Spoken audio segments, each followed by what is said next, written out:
The story opens with a cinematic drone shot of a quiet suburban street at dawn. Dew still clings to the grass, and the faint hum of sprinklers mixes with birdsong. Inside the dimly lit garage of an old craftsman-style home, dust floats through a single beam of sunlight cutting through a cracked window. Beneath a torn gray tarp sits the shape of a car, lifeless, forgotten, half swallowed by time. The man, Ethan Whitaker, mid-40s, an engineer with quiet eyes, pulls the tarp away, revealing the once glorious curves of a Rolls Royce Silver Cloud. The chrome is dull, the leather cracked, but something about it feels alive. He finds an envelope taped under the hood latch. It's yellowed, sealed with his late grandfather's initials. EHW inside, a registration slip from 1960, and a faded photograph. His grandfather leaning against the same car. Smiling, Ethan whispers, "You're coming back, old friend." The music swells, soft strings, as he runs his fingers over the Rolls emblem, determination lighting in his eyes. Outside the garage, behind half-closed blinds across the street, Karen Benson, HOA president, watches, phone already in hand, her expression unreadable.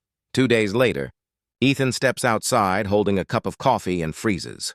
A yellow envelope flaps against his doorframe. Notice of violation, derelict vehicle. He opens it. Inside, the HOA demands the abandoned car be removed within 72 hours.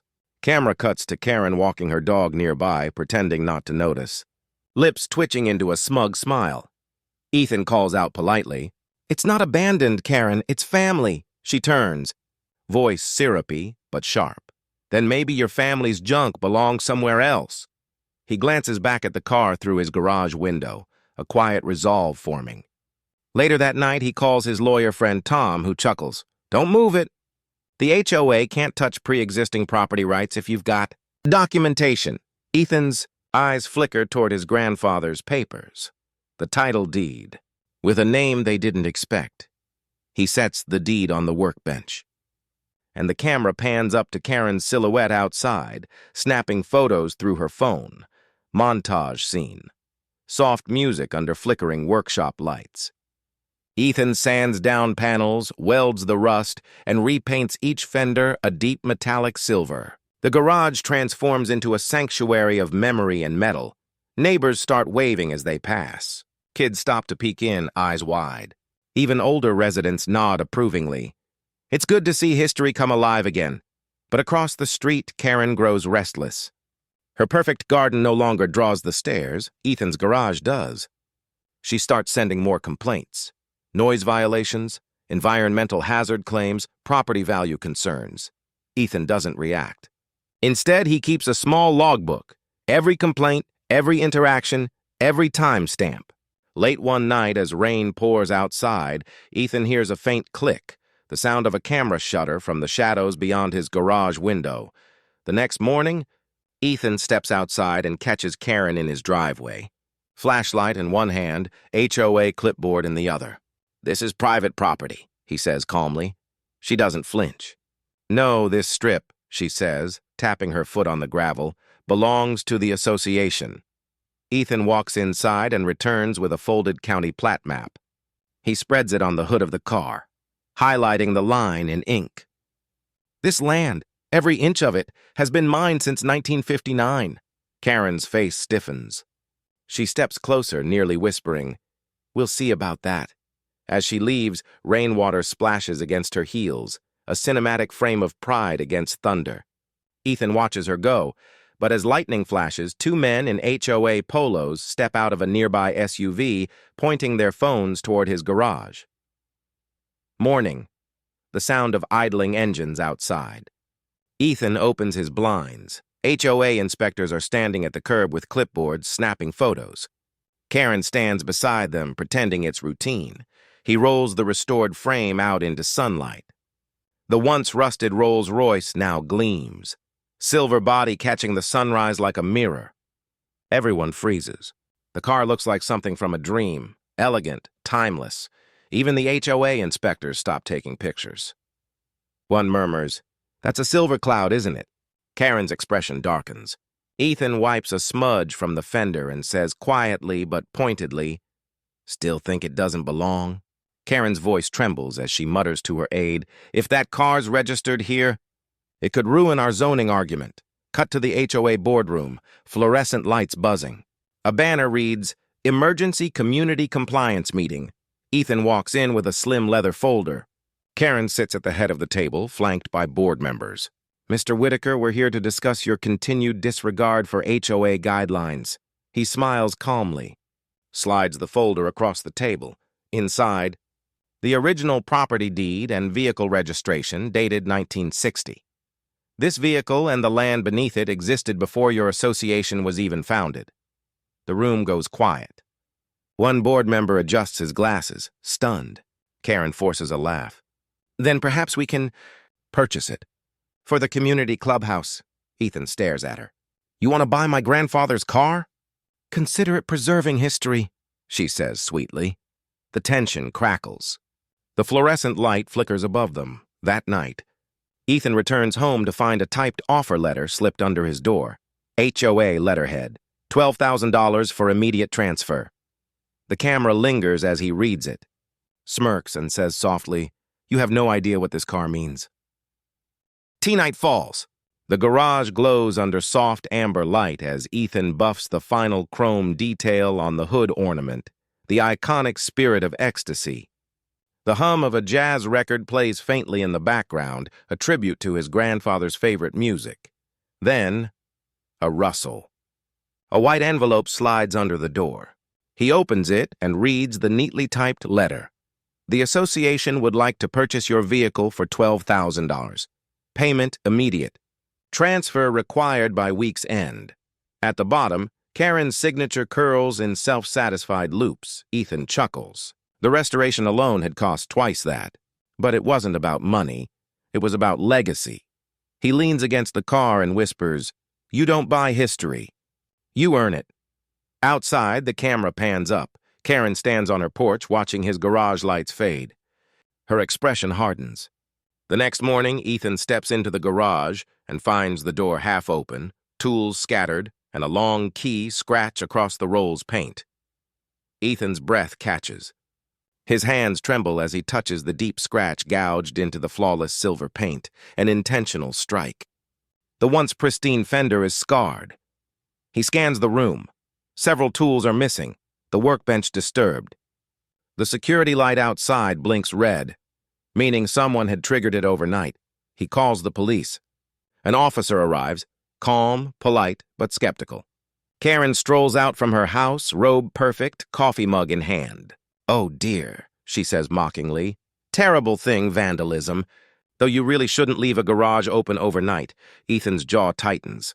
The officer asks if he has cameras. He doesn't, but he notices something glinting near her mailbox. A small black memory card, likely dropped by mistake.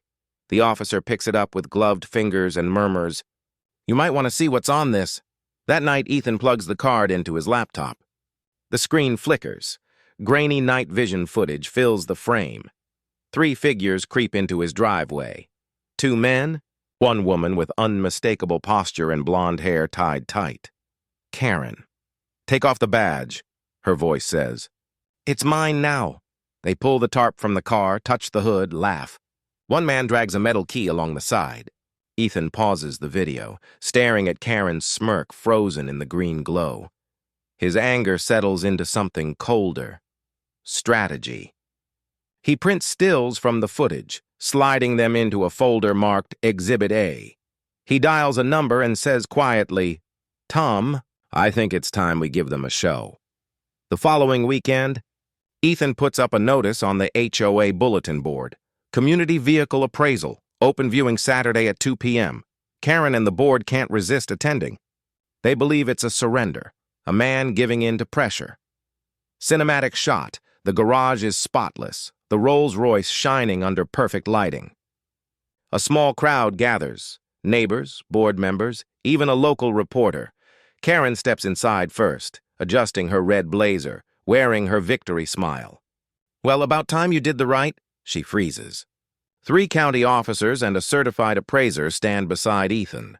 The officer turns to Karen and asks, "Ma'am, are you the same Karen Benson listed in this property complaint file?" Ethan doesn't speak. He simply plays the footage. Karen's laughter echoes through the small garage. Gasps ripple through the crowd. The appraiser lifts his clipboard. This vehicle isn't just any car. It's a registered vintage property asset predating HOA jurisdiction.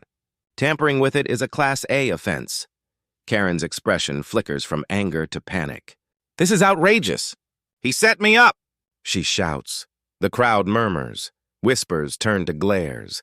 Even the board members back away from her. One officer steps forward and says quietly, "Ma'am, we'll need to take your statement down at the station." That night, Ethan sits at his desk going through his grandfather's old papers. Among them, a rolled-up survey map dated 1958. He flattens it, eyes widening. The original property line extends 30 feet beyond what's currently fenced. Right under, part of the HOA clubhouse parking lot. He compares it to county records. His grandfather's signature is still valid. That land was never ceded to the HOA. They've been using it illegally for decades. He exhales slowly, realizing the weight of the discovery. "You wanted ownership, Karen? Let's talk about real ownership." He calls Tom again. "Prepare a cease and desist. I'm reclaiming every inch they paved." The next morning, a courier delivers a thick envelope to the HOA office, a legal notice signed by Ethan's attorney. Inside, formal demand for immediate removal of structures encroaching on private property. Karen storms into Ethan's yard, face flushed. "You think you can threaten me? You don't scare anyone!" Ethan calmly hands her a copy of the old survey map. "This isn't a threat. It's a boundary. Something you should have respected from the start." Her voice breaks. "You'll regret this." Ethan's only reply, "You already do." The camera pans up to show her retreating, gripping the letter. And in the distance, an envelope arrives at Ethan's mailbox stamped with bold letters, "Summons, Civil Action." The morning sun hits the silver hood of the Rolls as Ethan opens his mailbox. The envelope waits, thick, stamped in red. "Summons, Civil Action." Inside, Karen's name sits proudly as plaintiff. She's suing for unauthorized restoration of community property and visual obstruction of communal harmony. A ridiculous claim, but dangerous if left unanswered. Tom, Ethan's lawyer, leans back in his chair, reading the papers. "She's playing public image now. Wants to drag you into court to prove her authority." Ethan nods, jaw tight. "Then we'll give her exactly what she asked for, truth," in front of everyone. As he leaves the office, he glances across the parking lot. Karen is there, smiling behind her sunglasses, holding a news camera crew at bay. She mouths silently, "See you in court." That night, Ethan's garage alarm goes off again, and this time, the Rolls hood ornament, the spirit of ecstasy, is missing. The theft shakes Ethan to his core. The spirit of ecstasy wasn't just metal. It was his grandfather's original piece, hand-polished decades ago. He watches the security footage. The thief's face is covered, but the jacket, bright red monogrammed HOA staff, gives everything away. Ethan visits the police station, handing over the clip. The officer sighs. "This isn't the first HOA-related vandalism report this week. We'll look into it." Karen appears the next day with an almost theatrical grin. "Lose something, Ethan? Maybe the car wants to stay where it belongs, with the community." Her tone drips with false innocence. Ethan doesn't reply. He just turns to face her with calm precision. "Karen, every theft leaves fingerprints, even yours." The next morning, Karen wakes up to find police cruisers parked outside her house, lights flashing. Neighbors gather as officers knock on Karen's door. She steps out in her robe, trying to maintain composure. "This is harassment! I'm the HOA president!" she yells. The officer holds up a sealed evidence bag. Inside, the spirit of ecstasy hood ornament found in her backyard shed, partially wrapped in a towel. The crowd murmurs. Cameras flash. The balance of power shifts in an instant. Ethan doesn't smile. He simply stands on his driveway, arms folded, saying quietly, "Respect is restored, one piece at a time." Karen tries to defend herself, claiming it was planted, but the HOA board begins whispering, questioning her leadership. That evening, Ethan receives an anonymous note on his doorstep. Karen won't stop until she takes everything. Inside her house, Karen calls an emergency HOA meeting. The camera pans across the tense boardroom.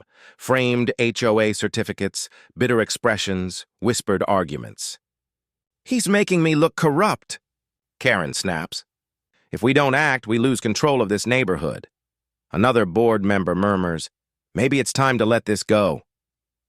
Karen slams the table. "No, if the law won't protect us, we'll hit him where it hurts." Property code violations. Soon, Ethan's mailbox floods with citations. Unauthorized structure modification. Noise disturbance. Non-compliant paint color. Each letter more absurd than the last.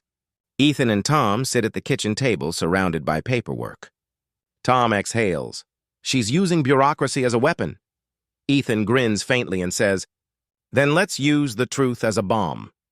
The courtroom is packed. Local news crews, neighbors, even former HOA board members. Karen walks in confidently, wearing pearls and her trademark red blazer. Ethan stands beside his attorney, calm but unyielding. The judge reviews the files, brow furrowed. "Ms. Benson, you're claiming this vehicle is communal property. Do you have proof?" Karen gestures dramatically. "It's been parked on shared land under association oversight." Tom opens a map, the same one Ethan found in his grandfather's records. "Your Honor, this land predates the HOA's establishment. It's private property by lineage deed, legally untouchable." Gasps fill the room. Karen's confidence falters. The judge leans forward and says, "Ms. Benson, were you aware of this deed when you filed the complaint?" Karen stammers. Her lawyer scrambles for words, but the judge cuts him off. "And what about the vandalism reports?" "I see police documentation and video evidence of you trespassing." Karen's face drains of color. The room buzzes with murmurs. HOA members shifting uncomfortably, some outright leaving their seats. Tom steps closer. "My client never wanted to escalate this, but his family's legacy was violated, his property defaced, and his dignity challenged." Karen's composure cracks. "You think you're better than everyone with your old car?" She screams. Ethan answers softly, "No, I just respected what was mine." The judge raises his gavel. Verdict to be delivered tomorrow morning. Morning sunlight streams through the courthouse windows. The camera pans slowly to the judge's bench. In light of evidence and verified property records, this court finds in favor of Mr. Ethan Carter. The HOA's claims are dismissed with prejudice. Furthermore, the association is ordered to pay damages totaling $78,000. Karen's world shatters in silence. Her hands tremble. The board stares at her in disbelief. The press cameras flash like thunder. Ethan stands, breathing deeply. It was never about revenge, just respect. He leaves the courthouse, the silver Rolls Royce waiting outside, polished, whole and finally free. As he drives away, the reflection of the courthouse glints across the hood ornament. The spirit of ecstasy returned to its rightful place. Karen stands behind the glass doors, watching him go, and a single HOA for sale sign falls to the ground beside her feet.